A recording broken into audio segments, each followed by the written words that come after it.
একটা প্রশ্ন করি, জাহিলিয়াত যুগ কি 1400 বছর আগে শেষ হয়ে গিয়েছে, নাকি আমরা শুধু মোবাইল আর প্রযুক্তি বদলেছি? আমার মতে সমাজে এখনও সেই জাহিলিয়াতই আছে। ইতিহাসে একটা সময় ছিল যাকে বলা হয় জাহিলিয়াত যুগ।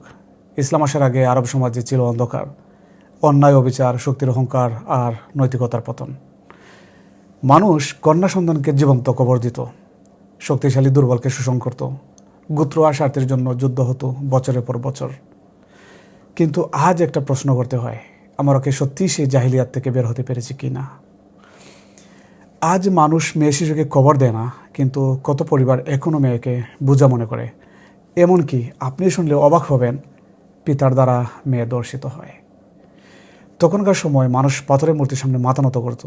আজ হয়তো আমরা মূর্তির সামনে দাঁড়াই না, কিন্তু টাকা, ক্ষমতা আর খ্যাতির সামনে মানুষ নিজের বিবেক পর্যন্ত বিক্রি করে দেয়। তখন গোত্রের নামে যুদ্ধ হতো, আজ দল, জাতি আর রাজনীতির নামে মানুষ মানুষকে ঘৃণা করে। তখন শক্তিশালী দুর্বলকে দাস বানাতো, আজ বিশ্ব রাজনীতিতে শক্তিশালী রাষ্ট্রগুলো দুর্বল দেশগুলোর উপর আধিপত্য বিস্তার করছে।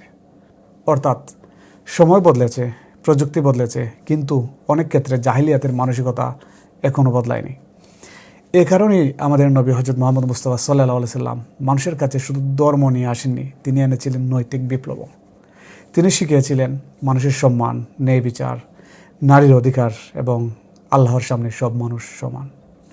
তাই আজ যদি আমরা সত্যিই পরিবর্তন চাই, তাহলে শুধু প্রযুক্তি বা উন্নয়ন দিয়ে হবে না, মানুষের চিন্তা, নৈতিকতা এবং ন্যায়ের ভিতর পরিবর্তন আনতে হবে। কারণ ইতিহাস বড় একটা সত্য শেখায়, জাহিলিয়াত শুধু ইতিহাস নয়, এটা একটা মানসিকতা। আর সেই মানসিকতার বিরুদ্ধে লড়াই মানবতার সবচেয়ে বড় সংগ্রাম।